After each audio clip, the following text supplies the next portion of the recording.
If you want to chime into what's happening to your favorite KFAN shows, you can. You can make your voice heard on the Bradshaw and Bryant KFAN text line. Just let us know what you have to say by texting your message to 64686. That's 64686. Standard text message and data rates apply. Nordoin for PA 9 to noon. Joining me now, I believe he's en route to Cleveland as we speak. By train, by sea, by motor carriage, by airplane. One way or another, it's Dan Hayes, who covers the Twins for The Athletic, at Dan Hayes MLB. He joins me now. How are you doing today, Dan? Good. By kayak, though. I'm somewhere in Lake Erie. I'm paddling about 12 miles an hour. Hydration breaks every few minutes. It's good. Sounds peaceful. Now, as you do make your way south and you hit shore somewhere in Cleveland for Guardians tonight, a little bit of a bitter taste maybe in the clubhouse after you get that rousing start from Ober on Friday night, and just some struggles at Wrigley, an opportunity to bounce back with JoJo tonight. Yeah, for whatever reason, the Twins can't seem to figure out the National League. They are 37-30 against the American League. They're 12-21 against the National League this year. And look, the National League is superior. We can just look at the records and see it. But that was as ugly as it gets on Saturday and Sunday after a really nice victory Friday. It was just they really didn't have much of a chance. Taj Bradley looked about as out of sorts as he's been in a while. Just wasn't making pitches, executing. And he's been on I don't know, like, if it was an award-winning track, but he's been really good, especially when he is at his peak. He looks excellent, and the Twins look like they have a very formidable 1-2 punch. He was off on Saturday, and then yesterday, Zebby Matthews didn't have it and gave up 10 runs, and the Twins were out of that game by the third inning. So, yeah, it's one of those situations where you pretty much have to move on as quickly as possible and try and forget about it. That's something this team has been good at this year. I think they've been really good at flushing things and forgetting and just picking it up the next day. I mean, that's I believe the 11th time they've allowed 10 runs this year. And, even though they're under 500, if you have a team that's given up 10 runs that many times, usually that can lead to a lot of bad things. And clearly it hasn't with the Twins because they've been able to stick around the 500 mark despite that. You did mention the National League, and this team struggles against them. And I hate to call it something like fool's gold or anything like that, but that has kind of been a talker with the AL this year, Dan. It feels like where, we want this team. Are they buyers? Are they sellers at the deadline? Forget all that for a second. It's just, hey, they're in the hunt. But it could be possibly instructive as well when you meet these types of weekends like you did in Chicago, where the AL has really been down. A lot of American League teams are struggling. So we're in the fight, we're in the battle, and we only play who's on our schedule. But we do have to understand that it does feel like there's a competitive imbalance among the leagues in 2026. Sure, but that truly only matters in one series at the end of the season. Exactly.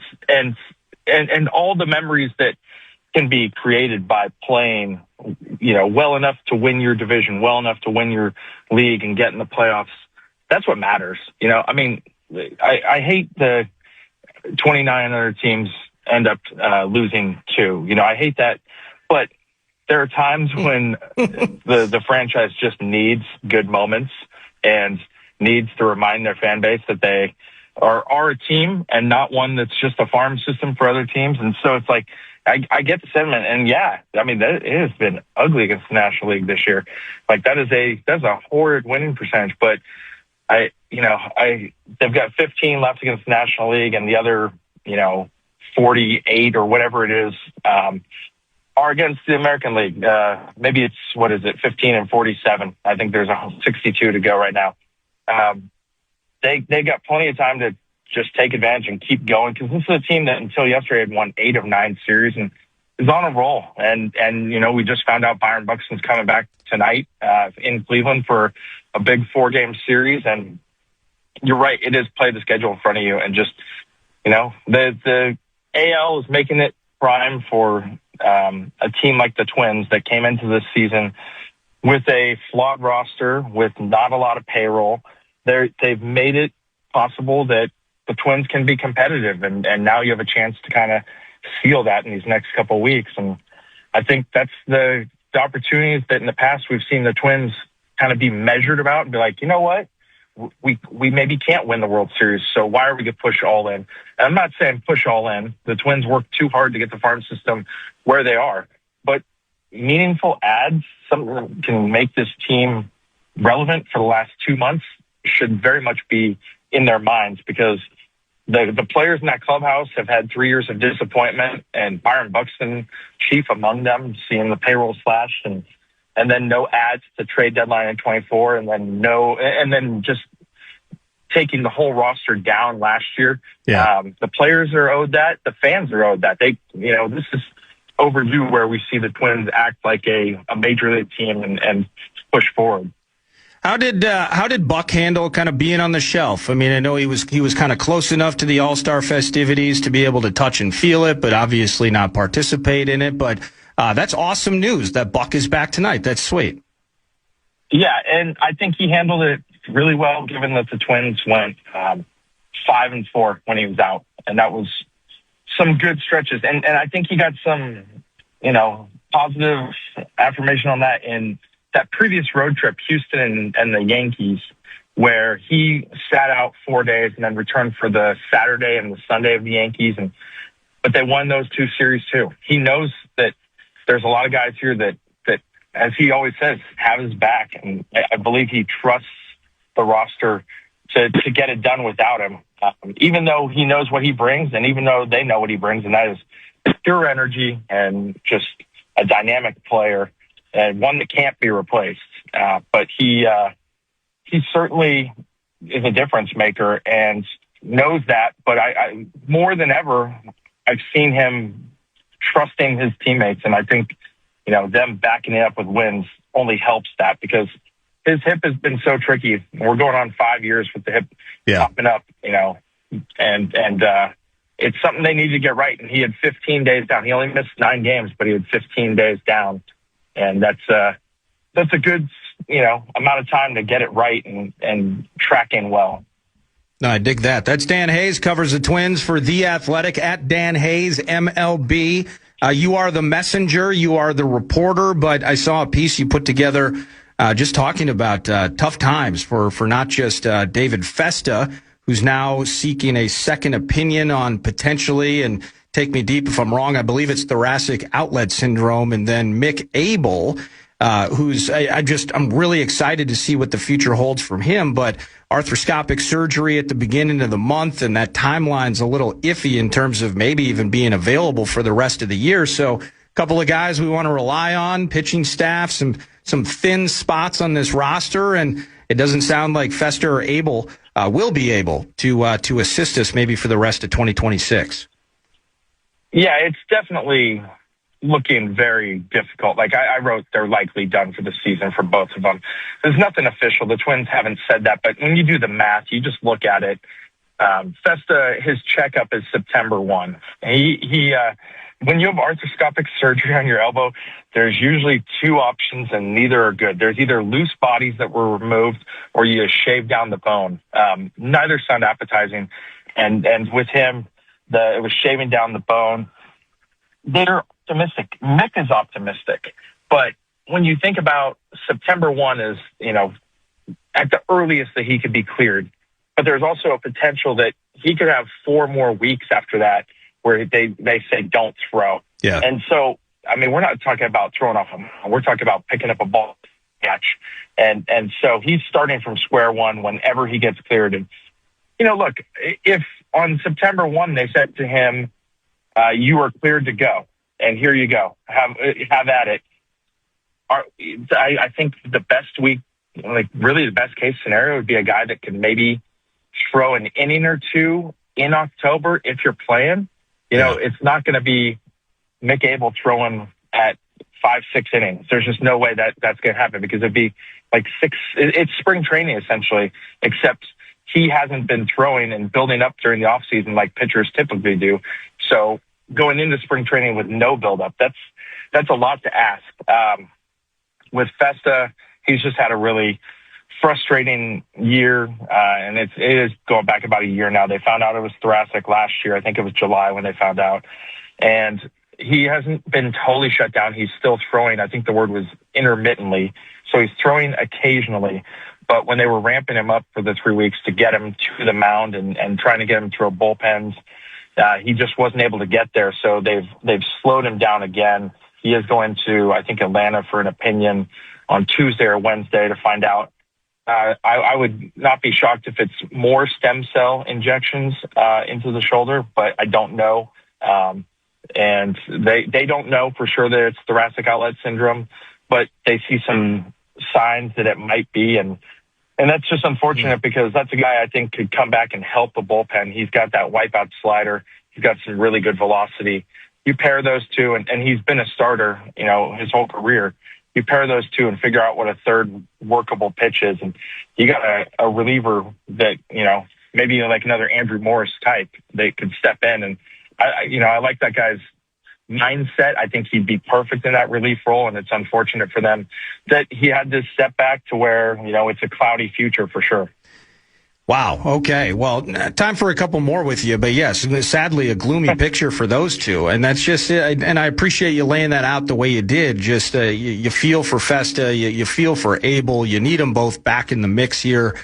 And it's, the hurdles keep presenting themselves. Now, as this deadline approaches, I mean, they were probably already pretty well wrote on what was going on moving forward for those two, but whether it's Jeffers, it's JoJo. We'll get to see him on the mound tonight against the Guardians. Just what is your vibe right now in terms of how this team handles in the mix as they are, just a couple games out of the wild card, how they handle the deadline? What does aggressive or passive look like? Well, we know what passive looks like for this team. What does aggressive look like for this team over the next couple weeks into the deadline? That's a great question.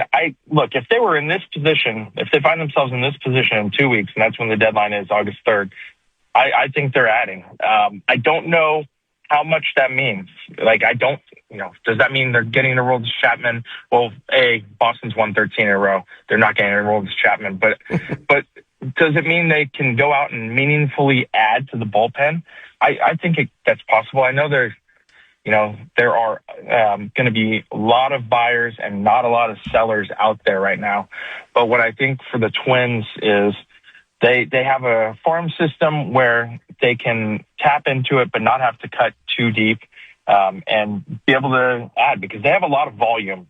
And, they have their Kalen Culpeppers and Walker Jenkins. I don't think that they're going to go and do that, especially because the proposition is not set. Like, this isn't like this isn't the team that's 10 over looking to add and just solidify itself and really boost itself. This is a team that does understand that there's nothing certain, but they can still add and do some good things to the roster and do so without crushing themselves for the future because they still they're going to need Walker Jenkins to be a huge part of their future. They're going to need Kalen Culpepper to be their shortstop in the future. So I don't see them doing that, but that doesn't mean there's not a lot of interesting pieces in this farm system to move and get guys. I think they add if they're in this spot. They have 4 big games starting against Cleveland tonight. Then they play Kansas City and the Athletics, who are 2 bad teams, and you hope at home you can kind of get fat on those guys and stay in this race. But, when they see where they are, I think the instinct, at least internally, is if they're close, that they owe for all the misgivings of the franchise the last couple of years to try and at least make fans excited about this franchise again. Last thing for you, as the paddles of your kayak hit the sand on the beaches of Lake Erie and the greater Cleveland area, what intrigues you about the division collision? You mentioned it, 4-gamer with the Guardians around the corner here. We've been game with them thus far in 2026, but important in terms of maybe telling the story of the next couple weeks in a deadline approaching. Some nice games ahead of us against those Guardians. Yeah, adding your 2 All-Stars who have not played yet in the post-All-Star break to the lineup on Monday with Joe Ryan starting and Byron Buxton, I would imagine he plays. He's been activated, so I would think he's playing. But getting those 2 back, just the boost of energy. And, Joe Ryan's pitching in this series. Bailey Over's pitching in this series. Taj Bradley's pitching in this series. if you can get 2 games in Cleveland, you head home, 2 under 500 after starting a 7-game road trip through Chicago, through the Cubs, who are playing great baseball right now, and then through Cleveland, you feel good about yourself. That's a big hurdle to clear. And I think last year they started that second half Colorado and then the Dodgers, and it was not a good road trip. Chris Paddock got rocked on the Friday night in Colorado. I believe they lost that series. They had a chance to win the series against the Dodgers, and they had a 9th-inning disaster in the getaway day, and they went 2-4 on that trip, and it was just disheartening. And they didn't recover, and they sold off. I think if they go 3-4 or 4-3 somehow, you're feeling great about where you are going into 2 weeks from now. I love it. Thanks for all you do and keeping us informed. Great stuff with The Athletic as always, and we'll catch up again soon, Dan. Cool, unless the river's on fire, we'll see. Hopefully the river's not on fire here in Cleveland. So. Oh, my goodness, yes. Safe travels indeed. That's Dan Hayes of The Athletic, at Dan Hayes, MLB via X. He's on his way to Cleveland, not by kayak, I assume a more traditional mode of transportation to cover Twins and Guardians. JoJo on the mound, and as you heard it, Buck's been activated. So will we see Byron Buxton in the lineup tonight? That'll be awesome. If so, 4 important ones against a division foe. We're going to pause now. We got some Vikes Bites brought to you by Kinmount Exteriors around the corner. And Brett Blakemore has a keyword. The Fan and BigDeck.com will give you a shot to win bonus bucks with the National Cash Contest. Head to KFAN.com. The keyword is fun. The keyword fun at KFAN.com. Keyword fun. You're listening.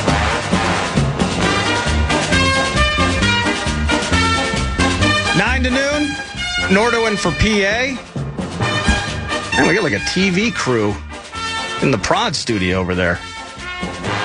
Have you been given any makeup? Will you be on camera today? Still, my phone's on. There's no amount of makeup in the world that could make me TV worthy, so they did not ask me. But there's hustle and bustle. Some fun festivities taking place today. 9 to noon, Vikes Bites. Vikes Bites! Vikes Bites. Vikes Bites is brought to you by Kinmount Exteriors. KinmountExteriors.com is the website. Local Minnesota sports-loving chaps that do elite work from roofing, siding, decks, gutters, windows. They do so many different things. But KinmountExteriors.com, it's about clarity and honesty. The clear, quote, promise from Kinmount Exteriors. They're a tremendous organization. Check them out, KinmountExteriors.com. We got a couple of nibbles. Vikes Bites! Vikes Bites. So dumb. There's so many of them. I love this one. Vikes Bites. There's a guy, Vikes Bites. I mean, the VEN, Vikings Entertainment Network, I'm just assuming with players reporting on Sunday that the VEN folk over at Egan are probably starting to ramp up. They're getting everything ready. And one of my favorite, I mean, there are so many good people that work over there, but Jordan Struck always hits me. I'm walking near the field house or something. I just hear, Vikes Bites! Vikes Bites! I'm like 100 yards away. Oh, I love it. Can't wait to get back there for training camp. What is the first Vike Bite? Vikes Bites! This is pure. I mean, like I said, the bites, the nuggets, they're hard to come by this time of year. This is about as hard as it gets. That's okay. So, but if this is not off-season fodder 101, I don't know what is. I found this article, Minnesota Vikings on SI, Sports Illustrated. Okay. It's Chris Schad is the author. This is the headline. 3 former draft busts the Vikings will finally give up on this offseason. Ooh. You can't make it up. So 3 members of our team? 3 former draft busts the Vikings will finally give up on this offseason. Here's the list. Okay. Offensive tackle Walter Rouse. Yeah. Tight end Gavin Bartholomew. And finally, wide receiver Ty Felton. Your thoughts? He's referring to them as draft busts. That's what the article says, and I'm rolling with it. Well, so let's start with Walter Rouse. Walter Rouse, former Sooner, I believe. And we drafted him in the late rounds 2024. So Correct, 24, sixth round 25. pick. So he's entering his third year. And there happens to be a reason that we brought in Ryan Vandermark. There happens to be a reason that we drafted Caleb Tiernan. That Walter Rouse has had trouble finding his utility, finding a role with this team, albeit even in a reserve capacity. And I don't have it in front of me. He got reps. Everybody on the freaking team got reps. There were conversations that I might have to play left guard at some point. Now, the trouble is while I'm built like a left guard, I ain't strong like a left guard. So it didn't work out. There was no contract ever signed. No deal was consummated. No one's getting past the motorcycle twins. Yeah, you want to talk about a run-stuffing wall right there. Although Meat Sauce is looking good, man. Meat Sauce is looking thin and trim. Yeah, he can't be an O-lineman now. No, he can't be. He's probably, I don't know, he's so top-heavy. Get him down in a stance. I don't know if he'll get back up. He might just fall over. Lead the league in false starts. But by the way, Russ, he did not play at all his rookie season and had 88 offensive snaps in 2025. Yeah, and that wasn't and it wasn't only 88 because he was hurt. It was only 88 because he was only needed upon multiple injuries taking place. Yes, correct. Yeah, most of it was against the Chargers in a Week 8 loss, and he had a 59 overall grade according to Pro Football Focus. That's not good. The fan has learned. So I'll agree. I'll totally agree with Chris on the front that he can't find his way. And with the additions they've made, and I mean, just knock on whatever this material is, Walter Rouse is going to have a hard time finding a roster spot here. I mean, it's just okay. So Darisaw, Jackson, Brandel, Fries, O'Neal. That gets you to 5. Caleb Tiernan's on the team. That's 6. Michael Juergens behind Brandel is 7. Vandermark, you brought him in. He's 8. And then now you start looking at, I'm not going to try and pretend to have big Joe Huber or Henry Bird opinions, but Gavin Gerhardt, you draft him in the 7th round, feels like a practice squad situation. He's got to jump through several hoops. And yes, I hate predicting the future and predicting somebody's in a tough spot on the outside looking in, but Walter Rouse is certainly that at this stage. And then who was next? Bartholomew. He was, the tight end, 6th round pick, 2025. Pitt Panther? Doesn't say, but I trust you. Yeah, he's a Pitt Panther. Let's see. The article says there's a chance he could fight his way onto the roster during training camp, but he also enters this season as a relative unknown thanks to a lower back injury that kept him out his entire rookie year. Yeah, so that's where, I mean, I don't know if it's, first of all, how do you call him a draft bust? He hasn't even been able to get on the field yet. He is low round stock from a draft standpoint, so that pits the odds against the Pitt Panther as it is. But this is a team, whether it's Hawkinson's final year under contract, Josh Oliver, we love him for what he can do, but he can't do everything. Ben Urasek is still on the roster as well. Baby carrot guy. I think his grandfather invented the baby carrot. So he didn't invent the carrot, but he invented the cut, which is entrepreneurial in its own right. So all respect there. But Bartholomew certainly is trying to find his roster spot and is on the outside looking in. I don't know if it would be fair to call him a bust, given that he was just drafted last year and suffered an injury that kept him out of the mix for the entire year. But I could see him battling. I mean, we're talking practice squad, most likely. And depending upon who that third, maybe he's battling for that third tight end spot against the Bryson Nesbitts and Uraseks and Marshall Langs of the world. So I can't call him a bust. I don't think he's even necessarily playing for his career, but it is very much fringe practice squad conversation with Bartholomew. Yeah. Lastly, Ty Felton, wide receiver. Says Vikings needed depth at receiver entering last offseason. Yeah, agreed. And they believe taking Ty Felton in the 3rd round of the 2025 draft was part of the solution. In this case, the Vikings' culture of collaboration produced a big miss, says the article. And also, there was additions to that room in the offseason, which makes it a little bit more crowded for him. Well, Juwan Jennings, right? Correct. So Ty Felton played nearly 70% of special team snaps. He had 46 total snaps on offense. And now you bring in Juwan Jennings. And that number probably is not going to grow. So is Ty playing for his career? I don't think so. As a matter of fact, I would say that he's still favored to even be on the team, but he's going to have to figure out how to make himself uncuttable via that special teams work and show growth, I think, on the receiving side of things. So I would disagree, and to call him a bust, that's tough for me after 1 year as well. However, when you draft somebody in the third round, you certainly wanted maybe more immediate or quicker productivity than what you got out of him. However, given the quarterback situation last year for the Purple, Justin Jefferson, we wanted more production out of him. We wanted more production out of Jordan Addison. And that was because of maybe some issues that we saw under center. So I'm not saying he gets a free pass. Again, the snaps are the snaps. And he was not maybe making the most of those in the highest degree with such limited reps. So getting more reps, continuing to be, again, uncuttable via special teams. If he ends up just being a special teams guru, I'll let those of you who listen to 9 to Noon fight amongst yourselves in terms of a third-round pick leading to a special teams demon. But it's still, there's just a lot of circumstances around Ty, and he does have the right to get better in year 2. And I would even at this stage still believe that he is on the team, that he finds a way to make the team. He and Miles Price. Now, Miles Price making plays in the return game.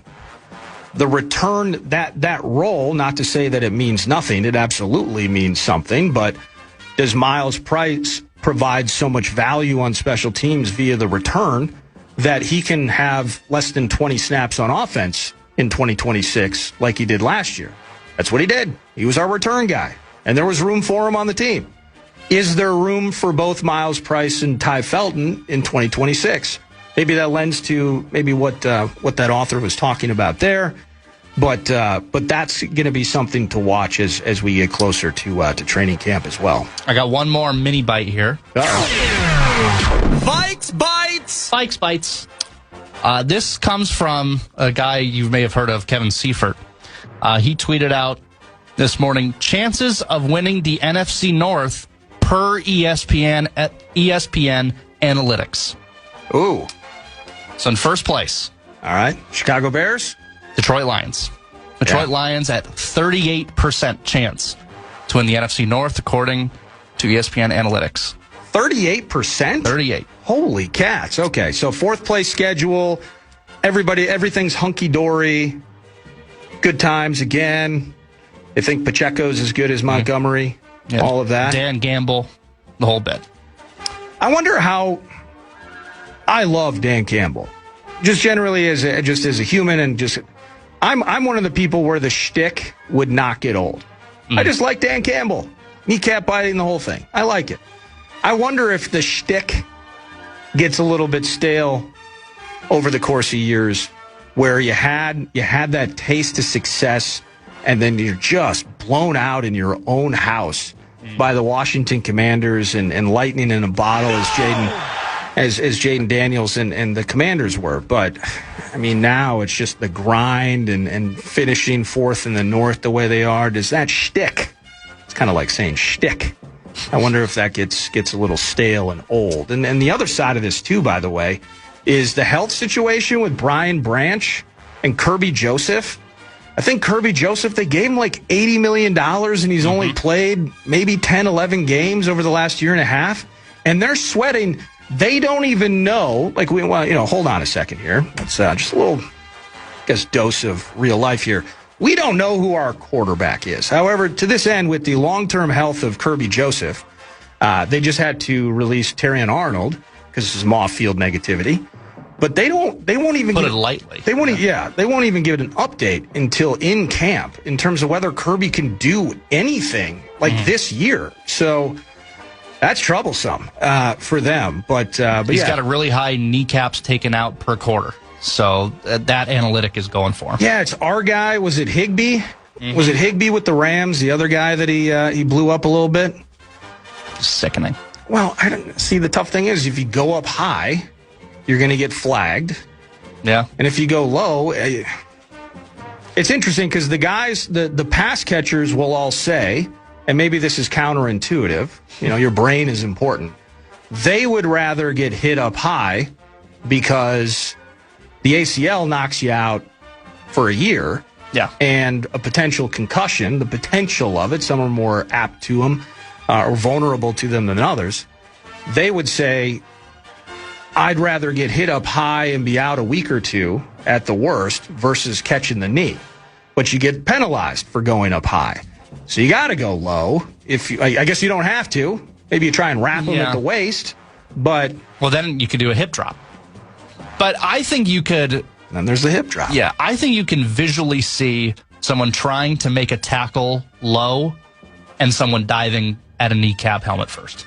I think you can visually tell the difference. And They I look think different. Kirby's on the other side of that. Were you filibustering so that I can't get to the rest of the percentages? No, you're going to hit me with the purple and fourth, and I'm not going to be a fan of it. But you know why the Lions, and you wouldn't care about this, because your version of we is different than my version of we, which is the definition of the listening audience's we, which is the Minnesota Vikings. DJ Wanham. I forgot DJ Wanham, formerly of the Vikings. And then he sacked your guy to house a win. I think the COVID season at Lambeau, I believe that was. The game-sealing sack. DJ Wanham, you want him, we got him. Took down Aaron. He's now a member of the Detroit Lions defense. So as of now, again, depth chart subject to change. I see Aiden Hutchinson and DJ Wanham bookending Tyleik Williams and Aleem McNeil. Ooh, that is a force to be reckoned with. All right, who's second? Chances of winning the NFC North per ESPN Analytics, according to Kevin Seifert. Got to be the Bears. 38% is first for the Lions. Second place with 33%, your Green Bay Packers. Oh my gosh, you are above average at that. Wow. So they're feeling a regression for Caleb and Ben Johnson. Is that what I'm gathering? I mean, I made the preposterous statement. Can you take 30 seconds even and validate being second in the North? I think there's problems. I think there's concerns about the wide receiver room, about the cornerback room, and when is Micah going to come back? Hopefully Tucker Kraft. And do we have a running back? That's another question. There's a lot of concerns. I think it's more a statement. I mean, the Packers haven't missed the playoffs, since Jordan Love has taken over. So there's no reason to believe they're going to fall off a cliff. And I made the PST for predicting the Bears' downfall, which, by the way, they're third at 19%. It just felt like an Argentina-like run. It was the magic. It was the miraculous get out of jail so many times. That doesn't get repeated often. So, and it's not too dissimilar. Yeah. I hate to rope. We're on a 4-year hiatus from soccer, so let me use a football example, please, an American football segment, if you will. A segue to the Minnesota Vikings in 2022, where our one-score games, if it was a coin flip to see who wins and loses, our number was coming up every single freaking time. From Kendricks forcing the fumble at the goal line in Buffalo, the 4th and 20-something catch that Jefferson made. I mean, that required a handful of coin flips in its own right. I believe 2022 would have also been maybe one of the largest comebacks in regular season history against the Indianapolis Colts. And Trey Blake not being able to run a mic. Just everything that day. So that season in itself, that would be a good example. And sadly, we have Kirk's Achilles in 2023. We got Dobbs. No, don't do that. The Pasternak. Yeah, that's... So I just don't think the magic can be repeated. No, that's all I'm saying. I understand that. I'm actually looking at it where Caleb Williams, if you get analytical, if you dig down deep, it actually wasn't an unbelievable season that he had. Statistically, it was actually pretty bad. The biggest key, I think, was just mitigating the turnovers. But I think that matters. And we talk about it as Vikings fans all the time. And you can look at this, the give-take ratio, as important as that is. We had a year where our defense had 33 or 34 takes. And then, that was just a couple years ago, I believe. And Byron Murphy Jr. has 6 or 7 interceptions. And then last year, you take that away, and you have issues. 2023 itself, going back to that year, forget about Dobbs for a second. How about whether it was Tampa losing that game at home, and then all the turnovers, just TJ Hawkinson against the Chargers, getting the ball ripped out of his hands, and then he can't fight for a 50-50 pass at the end, at the goal line at the end of the game to score a touchdown and win.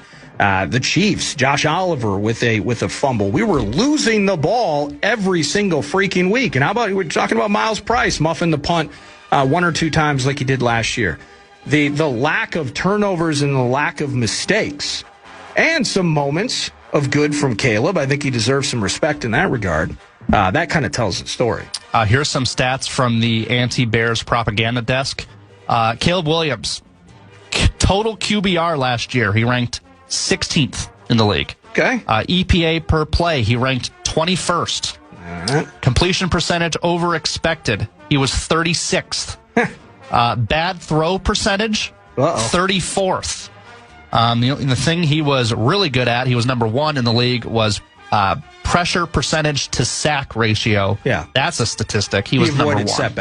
He avoided setbacks. And his completion percentage was terrible. Hey, it was like that? 56%. I just want to bring it up because I think it was against your team. Remember that unbelievable touchdown throw he had to DJ Moore? Which one? Would that have been considered a bad throw? It was a pretty good throw. Because against your team, he caught it, Brett. He did. He caught it. Yeah. Okay. Either one of the games, there was a miraculous, stupid throw that should have been knocked down. Hey, did you see? Hey, let's pause, and then maybe during the break, I can find some audio of your guy, a different Micah Parsons. I saw him sitting down with Myles Garrett and effectively saying that Micah's the best there ever has been, and that records are going to be broken, and nobody can do what Micah Parsons does. I kind of enjoyed that audio. I'm going to try and find it during the break, or at least during the pause. We'll find a way to rip on your favorite football team. Final segment, 9 to noon is next. All right, final segment. Not a bunch of time here, but thank you so much, Pete Najarian, Dan Hayes, Brett Blakemore for producing. But as we're about ready to get out of here, what on earth is Micah Parsons telling Myles Garrett about his lot in life and what he still can do? I love this little audio back and forth. You'll hear Micah Parsons and Myles Garrett. Let's take a listen here. I think I'm still right here because I still do things that none of y'all do. Who's none of y'all? You will, rest of the league. Like what? Yeah, hold on. Thank you, bro. Hold on. Yeah, what are we talking about? Hold on. Yes, that record stands, and we're not taking that away. But we're talking about actual gameplay here, y'all. There's nobody in the league who can line up from left to right and play every position as if they got paid at that position. Facts. I have a sack at every spot across the line. You can have a sack at. I'm talking about truly play it at my weight. Facts. I can't be 240, bro. That's facts. That's not what I'm asked to do. I actually got to set the edge. No, I play the run. Hold on. Get TFLs. All right, we can pull that out now. Micah Parsons, by the way, and he's gonna start the season on the shelf. We have any idea how many games he's gonna be out? I mean, could it be 6, 7, like that far into the season? The hope is you start on the pup and you get him back for, I think, week 5 against the Bears off the top of my head. Okay. That's the hope. That's best case. But we don't know. He's an absolute game changer. And I loved that, though, just kind of the bravado and the confidence that he has. And these guys got to have it. Mm-hmm. A guy that, by the way, in Micah Parsons, who has averaged 13 sacks a season in his first 5, talking to Myles Garrett, who just set the NFL record and at just 30 years old, already has 125 sacks over the course of his 9-year career. And, I think about like Hall of Famers, in our house, whether it's Jared Allen, Hall of Famer with buck 36, John Randall, 137.5. Myles Garrett has 125.5 sacks at age 30. And, someone's going to hit me in the text line or something on X and say, you're forgetting about this guy. But Are we this close maybe to somebody challenging after all these years? I mean, Julius Peppers played forever. He had a $159, but is Myles Garrett potentially finding his way to being just the second dude in NFL history with 200 sacks? He's got to get some years under his belt still to go. But if he plays another 5-6 strong seasons at nearly 14 a year, Myles Garrett very much in that conversation. But that's it for 9 to noon. I just wanted to take a shot at our neighbors to the east. Come on, Micah. He's going to cause us so many problems when he gets back healthy. But we don't care about the Pack today. There's no doubt about that. Thank you, Brett Blakemore, for producing.